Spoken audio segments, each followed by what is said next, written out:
Ryu-min was once just another player thrown into a brutal survival game by the gods. Granted 100 lives by the system, he died again and again, climbing the deadly floors of the game while countless others fell around him. And on his 99th try, he finally made it. Alone and undefeated, he stood at the gate of the final boss, ready to bring an end to the nightmare. But instead of victory, he was hit with the cruelest twist yet. The door required 5 players to open, and he was the only one left. He met immediate death. That death triggered the activation of his final 100th regression. The rune of time reversal rewound time one last time, sending Ryu-min all the way back to the beginning, to the moment before the game ever started. No powers, no allies, just his memories, and the knowledge that this would be his last chance. Now trapped in the body of his younger self on New Year's Eve, surrounded by classmates who once bullied and mocked him, Ryu-min doesn't plan to play the victim anymore. With everything he's learned from 100 lifetimes of struggle and death, he's determined to prepare, recruit the right allies, and tear through the game with calculated vengeance. This time he won't just survive, and he won't die again. He'll dominate even the gods who organized this damn game.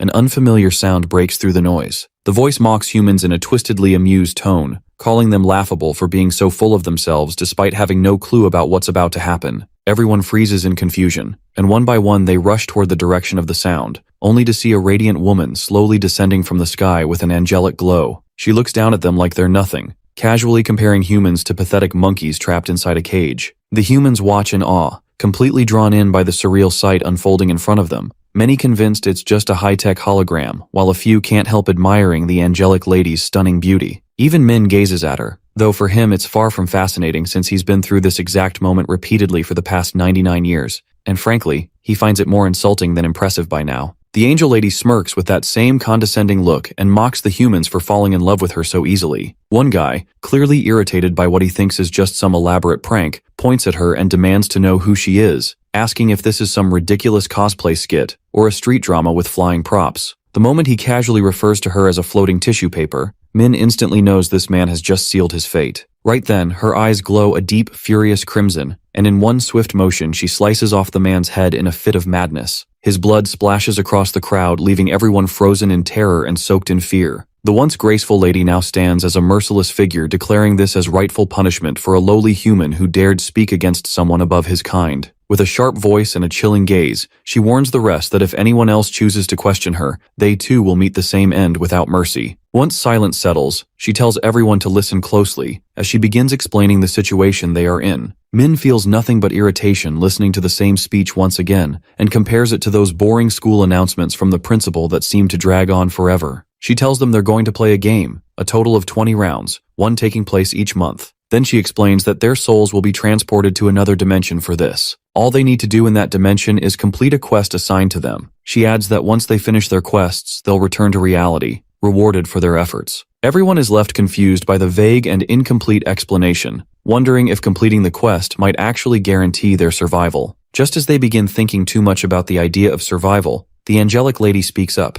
clarifying that while it might sound like they could survive by completing the quest, it doesn't actually guarantee their lives. She spills the truth that only half of them would make it out alive, depending on their ranks and accomplishments. As panic begins spreading through the crowd, she calmly adds that only humans aged between 15 and 29 will be taken, leaving everyone else behind. An old geezer bursts into laughter, shouting that he's made it through alive, which instantly ticks off one of Yongmin's underlings who grabs him by the collar and starts picking a fight. Yongmin quickly steps in and shuts his man up, telling him he should try wrapping his head around the situation unless he wants it to literally blow up. Right after that, the angel woman announces that over 18 million people are going to participate in this game and immediately begins the teleportation process. Everyone gets sent to a place where they can't see one another and are asked to create their avatar before the soul transfer begins. She warns them to be extra careful with what they choose, since there won't be a second chance to do it again. Min picks the same avatar he's been choosing for the past 99 lives and names it Black Scythe once again. After confirming his choice, he finds himself standing in a grassy area. He's kept this exact body for as long as he can remember, and at this point, it feels more like his real one than anything else ever has. Right then, the rest of the participants get teleported in as well. None of them seem particularly scared, and one guy even tries acting like some hotshot, asking his friend if he looks like him. Min already knows what's going on. They've all tried to make themselves look as handsome or as cute as possible. But if anyone had half a brain, they wouldn't have done that because flashy appearances are just going to make them easier targets, and once they're dead, they're gone for good. Just as Min starts wondering where the bully is, Yongmin shows up flaunting a shiny, overly muscular body. The guy has once again gone all in, creating the most jacked build he possibly could. While everyone's still enjoying the novelty of their new bodies and the brief shift in mood, the angelic woman appears out of nowhere, commenting that everyone seems to be having a good time with their avatars. Her presence alone immediately kills the mood, tension flooding back into the air as panic sets in over what might come next. One of the humans speaks up, pointing out that the group doesn't exactly look like a million people, which makes the angelic lady frown as she sternly explains that this isn't the only location,